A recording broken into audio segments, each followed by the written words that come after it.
বাংলা আবাস যোজনায় যোগ্য উপভোক্তাদের নাম বাদ দেওয়া হয়েছে এবং অযোগ্যদের নাম দেওয়া হয়েছে, এমনটাই কিন্তু বিস্ফোরক অভিযোগ উঠে আসছে শিলিগুড়ি মহকুমা পরিষদের অন্তর্গত ফাঁসি দেওয়া গ্রাম পঞ্চায়েত অফিসের গ্রাম সভা থেকে।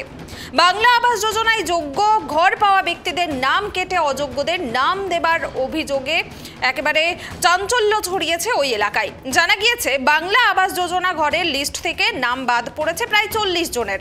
খবর পেয়ে ঘটনাস্থলে পৌঁছায় ফাঁসি দেওয়া থানার পুলিশ।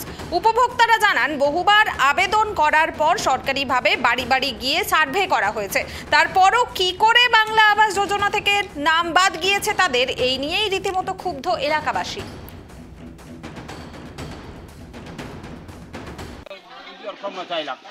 ঘরটা মানে 4বার না 5বার তাও কাটে দিছে। আলা মোর ডকুমেন্ট গোটা মোর ছে শ্রীপান পড়েছে। কি চাচ্ছে এখন? হ্যাঁ কি চাচ্ছি? ঘর চাচ্ছি। হ্যাঁ ঘর চাচ্ছি। ঘরটা মোর সেনা খাতি। ঘরটা লিস্টের নাম ছে। এখন কি করা হবে? এখন বিষয়টা আমরা দেখতেছি, পাবলিককে বুঝিয়ে রেখেছি যে আমরা আশ্বাস দিয়েছি। আপনার কি মনে হয় যারা এসছেন তারা যোগ্য? সেটা আমরা ইনকোয়ারি করে দেখব।